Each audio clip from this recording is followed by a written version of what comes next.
votre conseillère est toujours là. Je tiens à m'excuser si je n'arrive plus vraiment à vous satisfaire.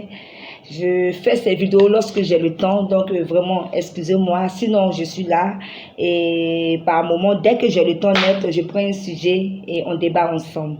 Voilà un peu. Je vous salue tous et je vous aime très très fort.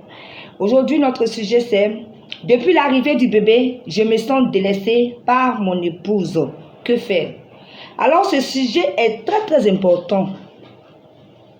Parce que j'entends beaucoup les couples se plaindre. Il y a des hommes qui viennent vers moi. Ah, ma femme me délaisse depuis qu'elle a accouché. Vraiment, non seulement elle se délaisse elle-même et elle me délaisse. Je n'arrive pas à supporter. Il y a des femmes aussi qui viennent dire non. Depuis, après l'accouchement, mon époux ne veut plus avoir des rapports avec moi. C'est vraiment compliqué. Donc aujourd'hui, on va essayer ensemble de chercher des solutions et d'expliquer certaines choses pour que les couples puissent se retrouver. Voilà. L'arrivée d'un enfant est un immense bonheur. Ça, tout le monde le sait. C'est un bonheur. Lorsque tu apprends que ton épouse est enceinte, c'est un bonheur pour toi parce que tu sais que vous aurez maintenant un enfant. Un enfant, c'est un bonheur. Mais aussi un grand chamboulement. Plusieurs changements viennent basculer la vie du couple. Parce que nous savons tous que l'arrivée d'un enfant, il y a beaucoup de choses qui vont changer.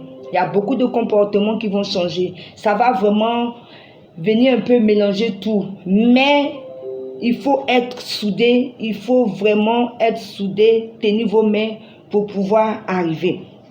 C'est pourquoi il est très important de préparer ensemble l'arrivée du bébé.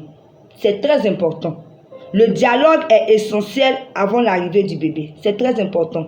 Parce que vous savez qu'il y aura maintenant une troisième personne, je ne sais pas, chaque fois qu'on fait des enfants, on sait ça fait combien d'enfants. Donc, je parle des nouveaux couples. Vous savez qu'il y aura une troisième personne qui viendra maintenant en couple.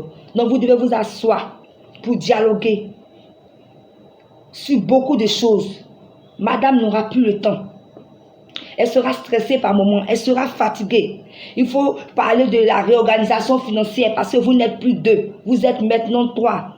Il y aura aussi un peu de chamboulement dans les rapports sexuels, dans votre intimité. Il faut en parler. Ensemble même, vous pouvez aller, maintenant il y a le net, aller prendre des informations, mais allez vous acheter des revues. Ensemble, vous lisez pour vous préparer. La préparation avant l'arrivée du bébé est très importante.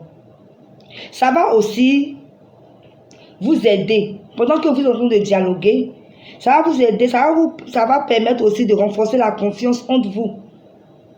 Ça va aussi permettre d'être sur la même longueur d'onde une fois le bébé sera arrivé. Vous deux, vous aurez les mêmes informations. Donc, ça va éviter beaucoup de disputes.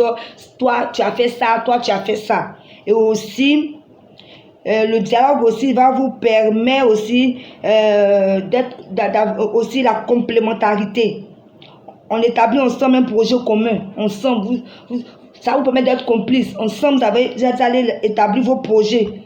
Voilà ça, voilà ça, voilà ça. Il y a l'éducation de l'enfant, il y a tellement de choses. Vous allez vraiment parler. Si aussi, bon, il y a une troisième personne qui arrive, qui est le bébé. Comment faire pour tenir le coup financièrement? Quels sont les projets qu'on peut apporter? Qu'est-ce qu'on doit faire? Vous devez en parler avant l'arrivée du bébé. C'est très important. Ça, c'est le premier point. Maintenant, comment en tant que maman, nous devons réagir? Comment réagir en tant que maman? Il faut commencer à créer un lien. Pendant que vous êtes enceinte, commencez à créer un lien entre le père et le bébé. C'est très important dès la grossesse pour qu'il se sente impliqué. Lorsque vous êtes là, vous pouvez lui dire, ah bébé touche mon ventre, le bébé est en train de bouger, ah bébé viens parler au bébé, chérie viens parler au bébé, bébé a envie de te sentir, mets tes mains sur mon ventre, chérie j'ai envie de sentir tes mains. Ça fait que il y a déjà une complicité qui s'installe dès le départ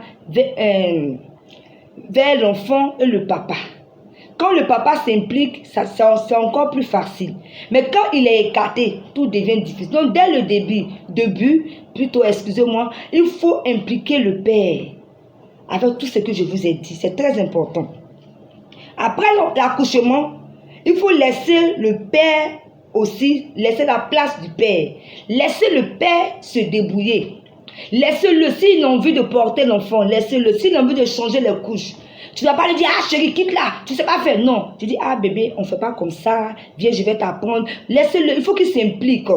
Parce que souvent, on va dire, non, chérie, c'est pas comme ça on fait, et ça fils le père, et ça fait qu'il se renferme, et quand tu es en train de faire les choses, il est toujours écarté. Et ça aussi, ça sera très difficile si le père ne s'implique pas. Et la mère aussi ne doit pas, rien ne doit vous empêcher de partager des moments d'intimité. Avoir des moments d'intimité, ce n'est pas seulement avoir des rapports sexuels. Non. Ce n'est pas seulement avoir des rapports sexuels. Il ne faudrait pas que l'arrivée de l'enfant vous sépare. Vous pouvez, lorsque l'enfant dort, hein, vous pouvez bavarder, vous pouvez vous reposer ensemble, faire des petits câlins. On n'a pas dit forcément d'avoir des rapports sexuels parce que après l'accouchement, la femme doit se remettre. Donc il faut laisser le temps à la femme de se remettre. On n'a pas dit de forcément coucher ensemble, mais il faut garder cette intimité-là. Voilà. Et la femme aussi doit toujours s'entretenir. Parce qu'après la grossesse, il y a un délaissement. Donc, c'est pas bien pour le couple. Donc, la femme doit reconquérir peu à peu sa féminité. C'est très important, les femmes. Voilà un peu comment on doit réagir une maman. Et aussi, comment réagir en tant que papa. En tant que papa, il faut s'impliquer. Il faut aider son épouse dans les tâches du bébé. Parce que nous voyons les hommes qui ne s'impliquent pas du tout.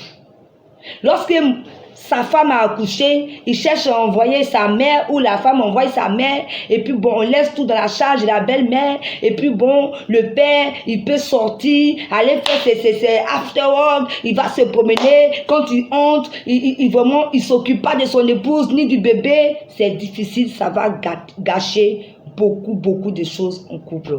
Voilà un peu la première partie. On continue tout de suite la deuxième partie.